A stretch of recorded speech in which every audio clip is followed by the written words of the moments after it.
Alright, let's dive into something that's been blowing my mind lately, a new study that completely flips the script on how we understand one of the most critical ocean systems on the planet. I'm talking about the Atlantic Meridional Overturning Circulation, or AMOC for short.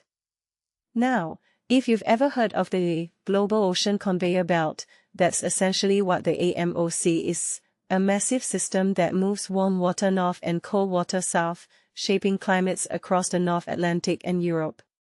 But here's the kicker. Scientists just discovered that one of the key factors we thought was driving this system might not be as important as we believed.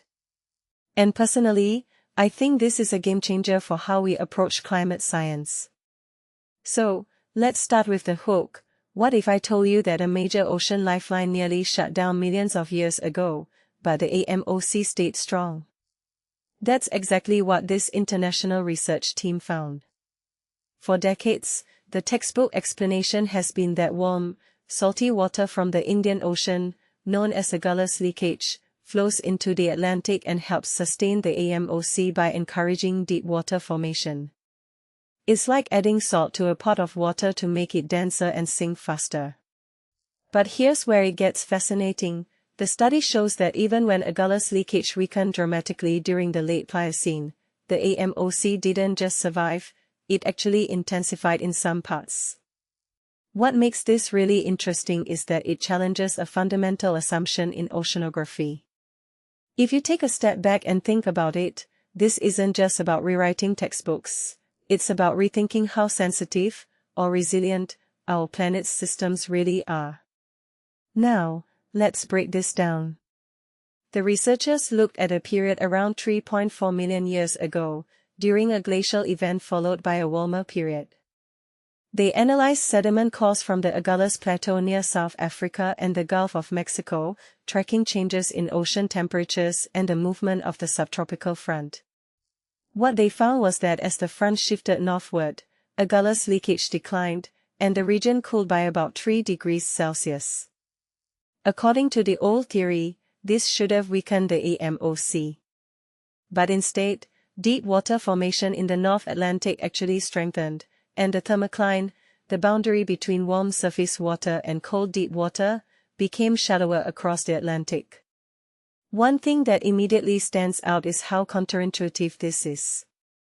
It's like discovering that a car's engine runs better when you remove one of its cylinders. What this really suggests is that the AMOC might be far more complex and adaptable than we've given it credit for. Here's where my commentary comes in. I think what many people don't realize is that this study isn't just about the past, it's about the future. If the AMOC can behave so unexpectedly under different climate conditions, how confident can we be in predicting its response to current global warming? The researchers themselves emphasize that their findings are specific to the late Pliocene, but the broader lesson is clear: the forces driving Atlantic circulation aren't static. They shift depending on the climate state. From my perspective, this is a wake-up call to stop treating the AMOC as a simple, linear system. It's a dynamic, interconnected beast, and we need to start modeling it that way.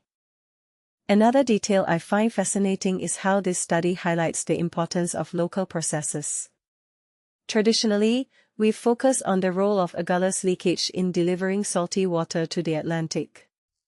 But the research shows that deep water formation in the North Atlantic itself might be just as crucial, if not more so, under certain conditions.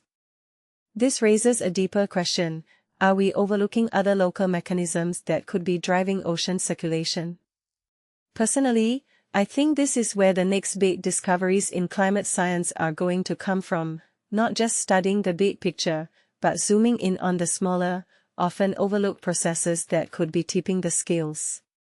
So, where does this leave us? In my opinion, this study is a reminder that nature is full of surprises. Just when we think we've figured something out, it throws us a curveball. But that's also what makes science so exciting. It's not about having all the answers, it's about asking the right questions. And this research is asking some big ones.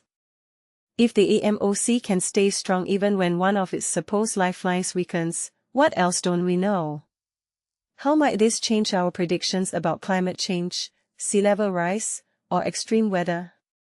These are the kinds of questions that keep me up at night, and I'm sure they'll keep scientists busy for years to come. Before I wrap up, I want to leave you with a thought. What if the AMOC's resilience isn't just a quirk of the past, but a clue about its future? If it can adapt to dramatic shifts in climate millions of years ago, could it surprise us again in the face of modern warming? I don't have the answer, but I'm eager to see where this research leads. And if you're as fascinated by this as I am, let me know in the comments. What do you think this study means for our understanding of the planet's climate systems? Is the AMOC more resilient than we thought, or are we just scratching the surface of its complexity? Let's keep the conversation going, because one thing's for sure, this is a story that's far from over.